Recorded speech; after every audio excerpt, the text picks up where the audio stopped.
আপনি যদি অনেক বেশি ঋণগ্রস্ত হয়ে থাকেন, অভাব অনটনের মধ্যে পড়ে থাকেন, ঋণ পরিশোধ হওয়ার কোনো রাস্তাই খুঁজে পাচ্ছেন না, আপনার ঘরের মানুষ যে ইনকাম করছে এভাবে ঋণ পরিশোধ হবে না, এমনটাই যদি হয়ে থাকে, তাহলে রাতের বেলায় আপনার রুমের লাইটটাকে অফ করে অন্ধকারের মধ্যে আজকের এই ছোট্ট দোয়াটি আপনি 40 বার পড়বেন। নবীজি বলেছেন এই দোয়াটি পড়ার পর আল্লাহ আপনার পাহাড় পরিমাণ ঋণকে পরিশোধ করার রাস্তা বের করে দিবে। হয়তোবা আপনাকে ঋণ পরিশোধ করার মতো তৌফিক দিবে, না হয় অন্য কারো মাধ্যমে হলেও আপনার ঋণ আল্লাহ পরিশোধ করেই দিবে। আজকের আমলটি খুবই শক্তিশালী।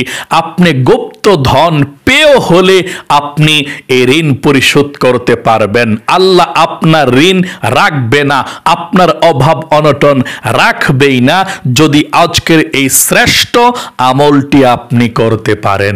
আমি অনুরোধ করে বলবো আমার ভাই এবং মহিলা মা বোনদেরকে, যারা অনেক বেশি ঋণগ্রস্ত আছেন, অভাব অনটনের মধ্যে আছেন, পেরেশানির মধ্যে আছেন, কোনো রাস্তা পাচ্ছেন না খোলা যে আপনার ঋণ পরিশোধ হবে, সব সময় টেনশন করছেন, আমি অনুরোধ করে বলবো আপনারা এই আমলটি করে দেখুন।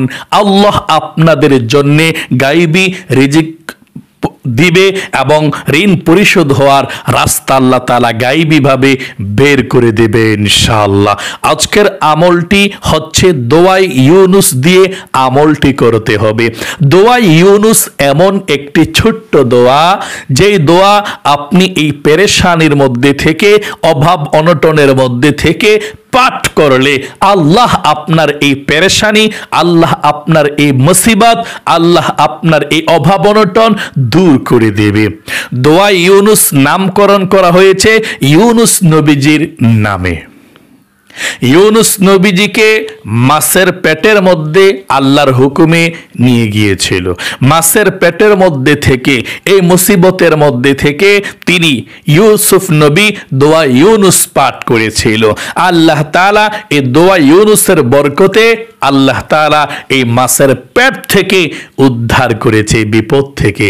শুধু তাই নয়, আল্লাহ বলেছেন শুধু ইউনুস নয়, যত মানুষ যত বিপদের মধ্যে পড়বে, যত মুসিবতের মধ্যে পড়বে, আপনিও তো ঋণগ্রস্ত হয়ে অভাব অনটনের মধ্যে পড়ে, মুসিবতের মধ্যে পড়ে আছেন, পেরেশানির মধ্যে পড়ে আছেন, যন্ত্রণা দুঃখ কষ্টের মধ্যে পড়ে আছেন।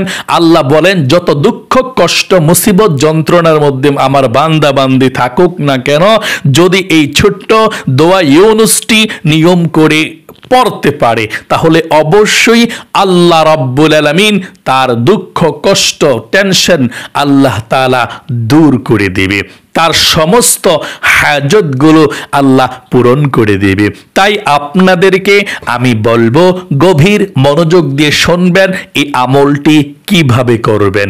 একটিবার এই আমলটি করে দেখুন, ইনশাআল্লাহ আপনার ঋণ পরিশোধ হবেই হবে, ঋণ আর বাকি থাকবে না।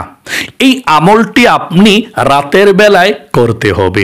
আমি নিয়ম কানুনটা সুন্দর করে বুঝিয়ে দিচ্ছি আপনাদেরকে, গভীর মনোযোগ সহকারে শুনুন। আপনার ঋণ পরিশোধ হতেই হবে, কারণ আল্লাহর রাসূল যে কোনো মানুষের জানাজার নামাজ পড়তেন, মরার পরে তিনি জিজ্ঞেস করতেন এই মুর্দার, এই লোকের, এই ব্যক্তির কোনো ঋণ আছে কিনা। যদি ঋণ থাকে আমি জানাজার নামাজ পড়াবো না, আগে ঋণকে পরিশোধ করো তারপরে জানাজার নামাজ পড়াবো। এই জন্যে ঋণ খুবই মারাত্মক জিনিস। আপনার সব মানুষ থেকে যে ঋণ আছে সব ঋণগুলো আপনি পরিশোধ করার চেষ্টা করতে হবে। আপনি আল্লাহর কাছে এই বিশেষ আমলের মাধ্যমে দোয়া করবেন যাতে আল্লাহ আপনার ঋণকে পরিশোধ করে দেয়। অবশ্যই আপনার ঋণকে আল্লাহ পরিশোধ করবে। এই আমলটি করলে আল্লাহর আরশে আজিমের মধ্যে আপনার এই দোয়া চলে যাবে ইনশাআল্লাহ। তাই আমলটি আপনি কিভাবে করবেন আমি বলে দিচ্ছি, গভীর মনোযোগ সহকারে আপনি শুনুন ইনশাআল্লাহ। প্রিয় দিনী ভাই এবং বোনেরা, আপনি এই আমলটি করার নিয়মটা হচ্ছে ফজরের নামাজের 2 রাকাত সুন্নত নামাজ পড়ে ঘরের লাইটকে অফ করে হালকা একটু আলো থাকলে সমস্যা নেই, পরিপূর্ণ আলো যাতে না থাকে, একটু একটু আলো যাতে থাকে ঘরের মধ্যে, ডিম করে লাইটকে অথবা মোবাইলের ঘরের লাইটকে অফ করে মোবাইলের লাইটটাকে জ্বালিয়েও আপনি অল্প অল্প যাতে আলো থাকে ওই আলোতে আপনি আমলটি করবেন। ফজরের নামাজের যখন আজান দিবে, আজানের সময় সঙ্গে সঙ্গে ঘুম থেকে জাগ্রত হয়ে যাবেন, উঠে যাবেন, কারণ আমলটি করতে 10 থেকে 15 মিনিট সময় লাগতে পারে। তাই আপনাকে যাতে ফজরের নামাজের সুন্নত পড়ে এই আমলটি করে যাতে আবার ফরজ পড়তে পারেন, এই আমলটি করার নিয়মটা হচ্ছে ফজর নামাজের 2 রাকাত সুন্নত নামাজ পড়ে আপনি আমলটি করবেন ইনশাআল্লাহ। ফজরের নামাজের 2 রাকাত সুন্নত নামাজ পড়ার পর ঘরের লাইটটাকে একটু ডিম করে, বড় লাইটটাকে অফ করে মোবাইলের লাইটটাকে জ্বালিয়ে, কিংবা অন্য কোনো হালকা যদি আলো আসে সমস্যা নেই, এভাবে আপনি 2 রাকাত সুন্নত নামাজ পড়ার পরে বসবেন। বসে আমলটি করতে হবে। 1 নম্বরে আপনি 40 বার দোয়া ইউনুস পাঠ করতে হবে। আপনি 40 বার দোয়া ইউনুস পাঠ করবেন, 40 বার। আশা করি দোয়া ইউনুস আপনারা পারেন। এভাবে আপনি 40 বার দোয়া ইউনুস পাঠ করবেন। আমার সঙ্গে পড়ুন সহি শুদ্ধভাবে এভাবে, লা ইলাহা ইল্লা আনতা সুবহানাকা ইন্নী কুনতু মিনাজ জালিমিন। আবার বলুন, লা ইলাহা ইল্লা আনতা সুবহানাকা ইন্নী কুনতু মিনাজ জালিমিন। আবার পড়ুন, লা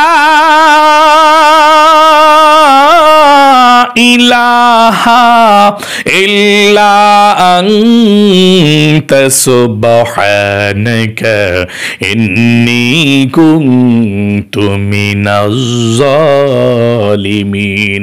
এই দোয়াটা আপনি 40 বার পর্যন্ত পড়বেন সহি শুদ্ধভাবে, লা ইলাহা ইল্লা আনতা সুবহানাকা ইন্নী কুনতু মিনাজ জালিমিন। আশা করি এই দোয়াটা পারবেন, আর দোয়াটা লিখে দেওয়ার প্রয়োজন মনে করলাম না। যে দোয়াটা কঠিন এই দোয়াটা লিখে দেব, দেখা দেখা আপনি আমলটি করতে পারেন, কোনো সমস্যা নেই। 1 নম্বরে 40 বার দোয়া ইউনুস পাঠ করবেন। 2 নম্বরে এই ছোট্ট শ্রেষ্ঠ গুপ্ত ধন রিজিক পাওয়ার, ধন সম্পদ পাওয়ার দোয়াটাও 40 বার পাঠ করবেন। এই দোয়াটা পাঠ করলে আপনার ঋণ পরিশোধ হবেই হবে, গ্যারান্টি।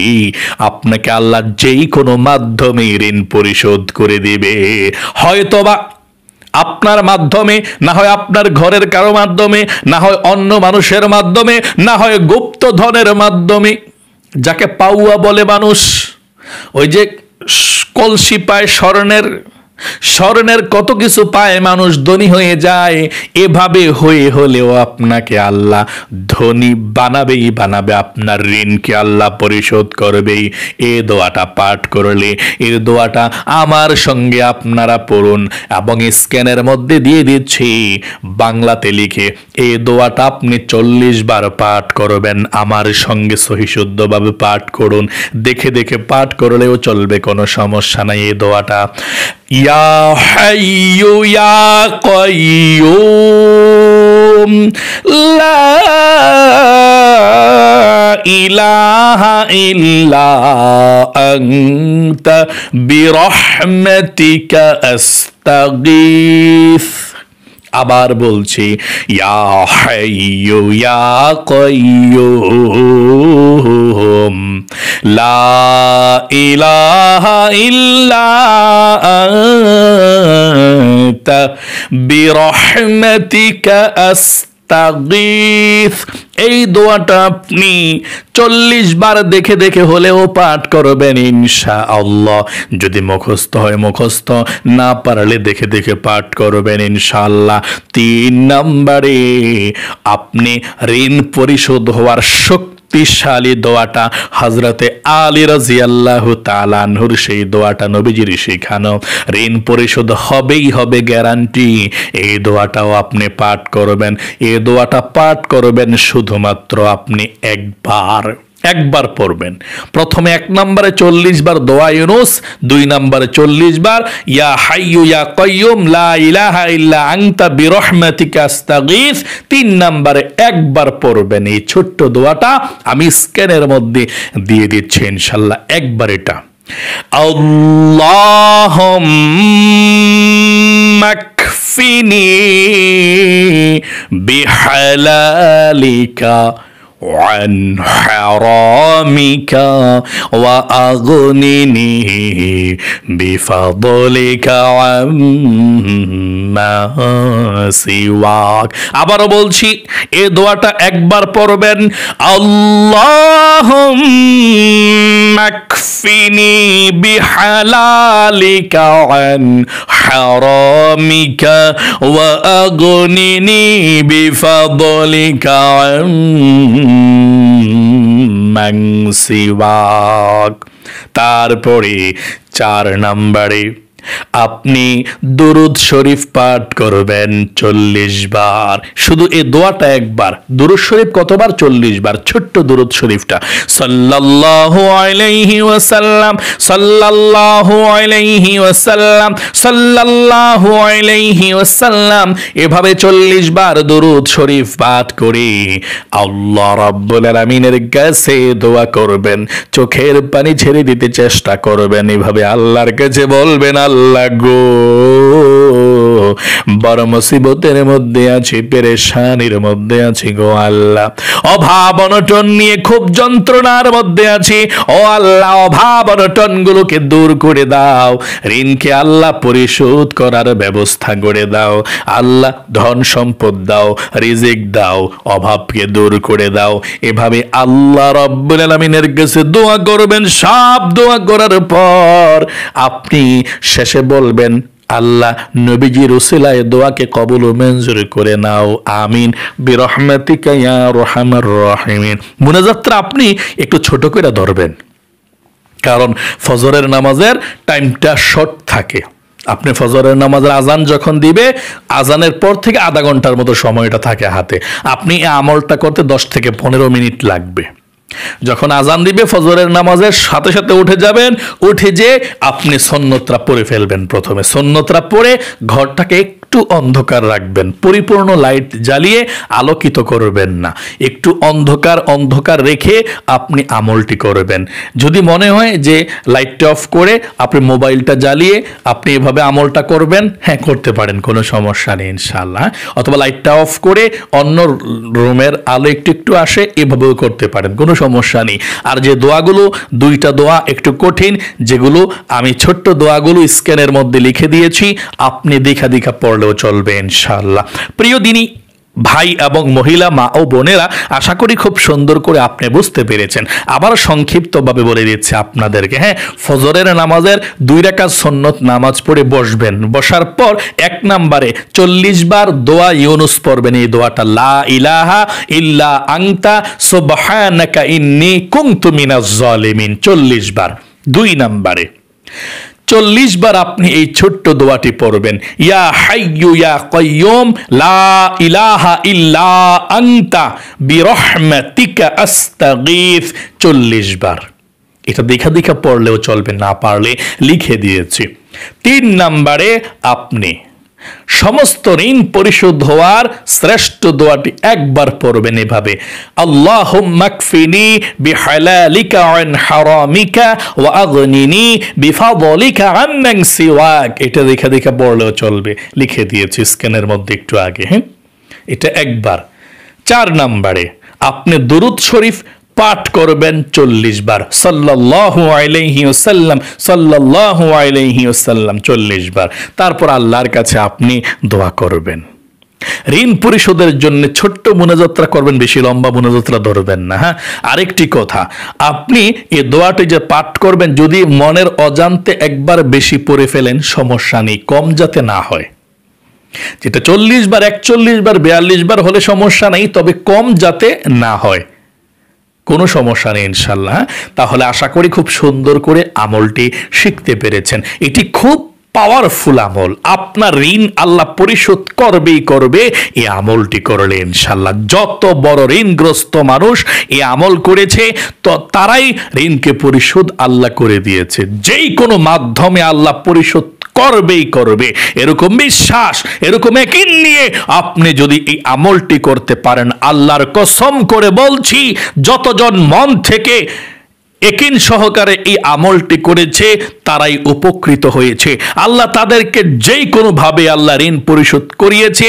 আপনিও যদি মন থেকে বিশ্বাসের সহিত এই আমলটি করতে পারেন, আল্লাহ আপনার মাধ্যমে না হয় অন্য কারো মাধ্যমে না হয় গুপ্তধনের মাধ্যমে আপনাকে আল্লাহ স্বর্ণ রূপা আপনাকে পাওয়িয়ে হলেও, আপনাকে স্বর্ণের কলস গুপ্তধন পাওয়িয়ে হলেও আপনার ঋণ পরিশোধ আল্লাহ করবেই করবে। আল্লাহ আপনার ঋণকে পরিশোধ করুক, আপনার অভাবকে দূর করে দেখ, আপনার রিজিকে প্রচুর বরকত দেখ, আপনার সম্মানকে আল্লাহ বৃদ্ধি করে দেখ, অনেক উঁচু করে দেখ, জীবনে একবার মক্কা মদিনায় যাওয়ার তৌফিক দেখ। সকলে কমেন্ট বক্সের মধ্যে লিখবেন আমিন এবং ভিডিওতে একটি লাইক দিবেন। যারা কমেন্ট বক্সের মধ্যে আমিন লিখেছেন এবং ভিডিওতে একটি লাইক দিয়েছেন, আল্লাহর কাছে বলছে, আল্লাহ এই দুইটি হাত দিয়ে তোমার খানায় কাবা মক্কা মদিনাকে স্পর্শ করার সুযোগ করে দিয়েছ। তোমার বান্দা বান্দি যারা আছে অভাব অনটনের মধ্যে, আল্লাহ তাদেরকেও তুমি সুযোগ করে দাও, যাতে একবার হইলে তোমার খানায় কাবাকে দুইটি হাতে স্পর্শ করে কলিজা ঠান্ডা করতে পারে, তোমার নবীকে সালাম দিয়ে কলিজা ঠান্ডা করতে পারে। আল্লাহ সেই তৌফিক দাও, আমিন। আজ পর্যন্তই, আবারও অন্য কোনো ভিডিওতে দেখা হবে ইনশাআল্লাহ। সেই পর্যন্ত আপনাদের সকলের সুস্বাস্থ্য আল্লাহর কাছে কামনা করে আজ এখানে বিদায় নিচ্ছি। আসসালামু আলাইকুম ওয়া রাহমাতুল্লাহি ওয়া বারাকাতুহু।